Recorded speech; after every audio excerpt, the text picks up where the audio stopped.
it's me again. Now listen, I'm not normally a pie kind of guy, but when it comes to pot pie, now we're talking, and not for the reasons you're thinking. Now listen, I know a lot of people are very proud of their pot pies, and they speak about them with culinary reverence. I tend to think of a pot pie as a culinary landfill. You can really throw anything you can find in your refrigerator into this thing, cover it with Puff Pastry, give it a fancy name ending in the word pie, and people will think you're a genius. Well, I'm obviously not a genius, and I don't name my food. I gotta cook what Tina tells me to cook, and this is exactly that. Now, as usual, you get out all your ingredients. You're gonna need your basic white flour, some butter, 2 pounds or so of some kind of chicken. I prefer breast, but never mind. You're gonna need 2 leeks. Boy, they got some hairy little toes, don't they? You're gonna need some olive oil, white wine. I don't know if Pinot Grigio is considered white or not, but the fact that I can see through it makes it white enough for me.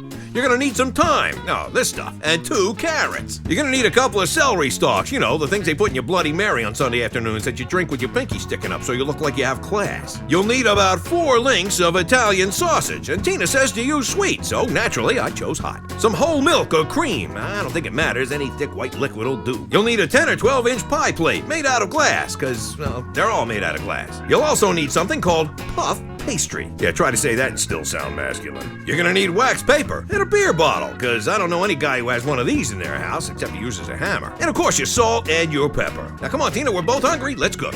Okay, this is a special meal bob because it's great comfort food, easy to make, and a crowd pleaser. Everybody loves it, and you're gonna have leftovers forever. I like that. Let's start chopping. Before we start chopping and preparing, we preheat the oven, 425, really hot. Now we're gonna chop. First thing you're going to do is your leeks. You need to chop the bottom of your leek, chop the top of it, probably with a little bit of the dark green left. Now, you can sort of break it apart so you can see the inside of the leek. That's when you're going to go rinse out all the dirt because you don't want to eat gritty stuff in your teeth. And once you're satisfied they're spick and span, you bring them back to the board and you chop them up into 1/2-inch size pieces just to give your teeth something to gnaw on.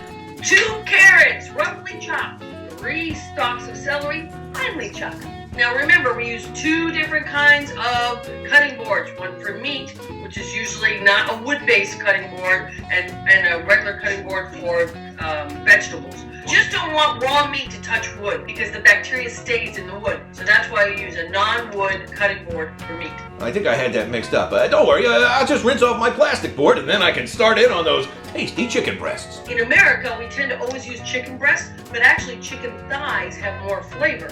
So when in Europe, they use even chicken legs and things like that. Now you're gonna put a couple of chunks of butter in your pan and then dump in some olive oil. Then you're gonna donate a little thyme. And when that's all mixed together, you're gonna dump in all those vegetables and chicken you spent the afternoon chopping and let it sit for about 15 minutes. Then when that's done, you put 2 tablespoons of flour into your mix and you stir it around for a couple of minutes. That kind of thickens up the sauce and gives it that chicken pot pie gooey stuff you're familiar with. And after that, you put in 1 wine glass of white wine, 1 wine glass of regular water, and then 1 1/4 cups of your whole milk or cream or whatever white liquid you can find. Then you let it cook for about 30 minutes on medium heat. While you're waiting on this, it's a good time to cook the sausage. And again, cut the casing, squeeze the meat out, roll them into little balls, get a frying pan with some olive oil in, and you saute them probably about 10 minutes till they're cooked, till they're golden brown.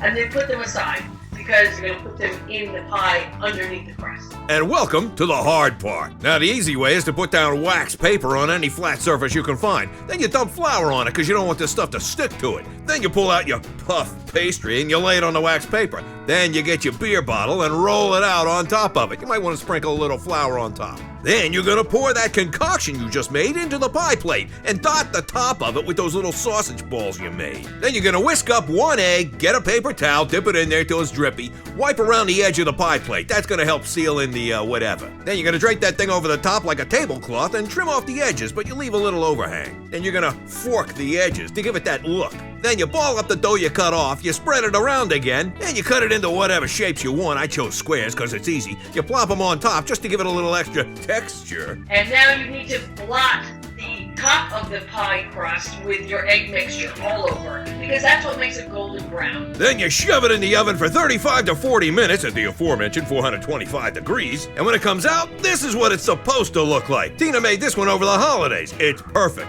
This is how my first one turned out, kind of like Mount Vesuvius. And here's my second attempt. Apparently negotiations with my oven are going better. But you know, under that crusty exterior, they all taste the same. Delicious.